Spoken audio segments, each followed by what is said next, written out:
everyone, and welcome back to Tech.Cheris. As you guys saw in our earlier posting, that today we're focusing on a website called EdPuzzle.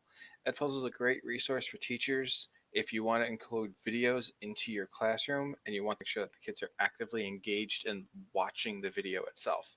There's a lot you can do with EdPuzzle. I'm going to go through a quick tutorial with you guys to help everyone get started, and then I'm going to let you guys go on your own. And if you have any questions, please feel free to reach out. I'll be glad to answer anything you may have.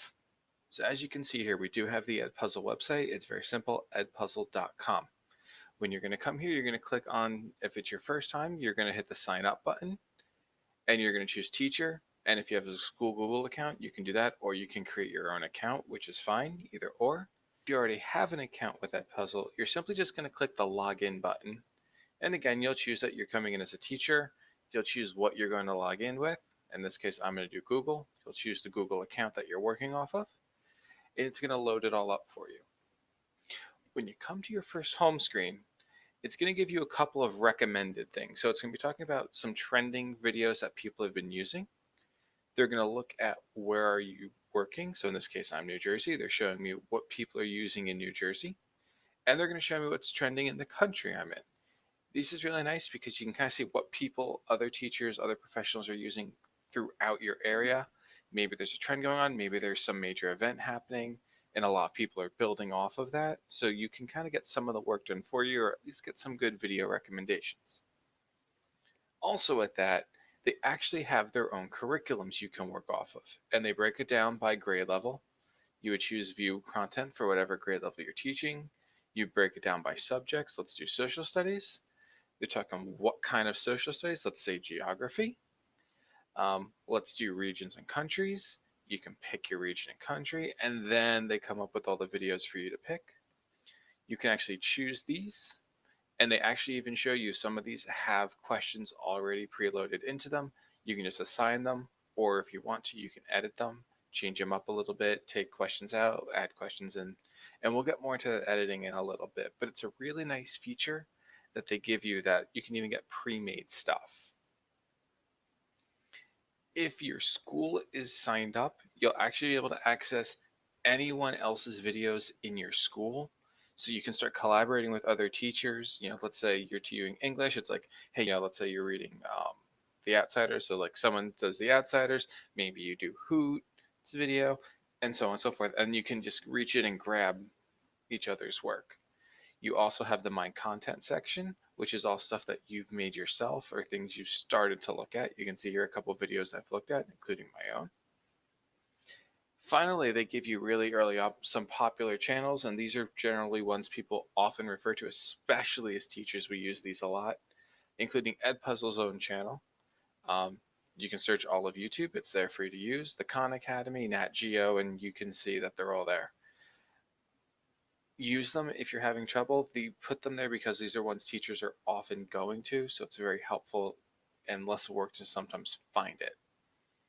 But maybe you're looking for a different video, something outside of the box. So you can click on this YouTube one, or you can even just search content in the top box. And if I like say search for Tech.Cheris, see what comes up. Here are a couple of. But let's take a look and maybe search up something a little different. So let's look up for Bill Nye, because everybody likes Bill. So here are ones that are preloaded for you. If you click on them, most of these are going to have questions already incorporated into them. That's what you see this little number here is. It's saying there's questions here. This one has audio notes for you. But let's go to YouTube and go to see more on YouTube. And we can scroll through and we can see all the different Bill Nye videos. So let's take this one on volcanoes. Volcanoes are fun. Once you open up your video, you're going to be able to kind of preview it if you want to preview it. So you can hit the play button and it'll start to play. And then you can either assign the video to the students, you can make a copy of it for yourself, or you can edit it. Editing is where you get to start doing all these changes to it. So let's go into the edit mode and you can see how this all works together. So go into edit, and here's our video.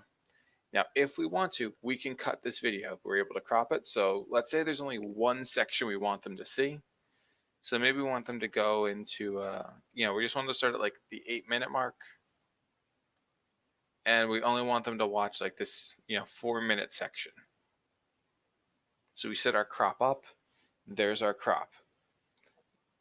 When the video loads for the students, this is all they're going to see. It's going to skip the stuff before it. It's going to not go to the stuff after it. And then you can go into your next step. Some teachers may not like how Bill Nye talks. Maybe they want your students to listen to their own voices. Great. VoiceOver is for you. What you'll do in VoiceOver is you would just hit record. It's going to ask for access to your mic. You'll hit yes. And as the video is playing, you're going to talk, and your voice is going to be recorded over the video. But some people are going to be like, I want it, but I don't want the whole video, because you are stuck to the whole video. So maybe not what you're thinking of. And once you do it, it'll actually tell you want to reset the whole recording or remove the last. We're going to reset that. I'm not going to use it. What I might use, though, are audio notes. So again, in this case, you're going to play the video, and maybe you get to a part in here where, like, I want to give some explanation to the kids. So what you can do is you can click on this audio mark, record what you're going to say, hit stop, and then continue playing. When your kids now watch the video and they get to that point, they're going to be able to play your note for them, which is great because maybe something was unclear, maybe something was partially incorrect, or maybe it's explained differently than you would prefer to explain it to them. So here's your opportunity to either break it down, simplify it, do all those things to really help these kids understand what you're saying. The final thing I want to show you, and this is the fun one, is the quizzes feature. Similar to notes, you're going to get a little green box along the bottom. And as you play it, maybe you get to a point where there's a natural break. You're going to go to this point, you're going to hit the question box. Now you're going to be able to enter your question. And you've got two types. You can do an open-ended question. What animal is in the background of this shot? And you can have the kids type in their answers. You hit save. There it is. Hit continue. You can even go back to this question. And if you want, maybe you didn't want to put one question there, maybe you wanted two. You can hit that plus button. You'll add a second question that they'll have to again answer before they can move on. Maybe I'll make this one a multiple choice question. What caused the destruction in this area? And you can put in your multiple choice answers. Let's go with tsunami, volcano, earthquake, alien, invasion. You'll see along this left side here that there are X's and check marks. You can adjust those accordingly. If you want to put multiple correct answers in, you can easily mark multiple answers as correct. We're just going to leave the one correct answer though.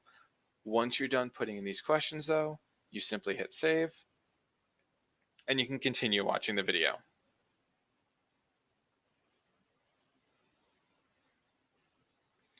Finally, if you want to add another question, another point, you simply click on that box again. You're going to come into your video thing. A final option you have is literally just a comment section. Maybe you just want to make a comment about something. You want to talk about what they just discussed. Do not try these experiments at home. For the kids, in case, kids will do weird things sometimes. Again, you'll hit save. It'll be saved. So great, but what happens when I'm done?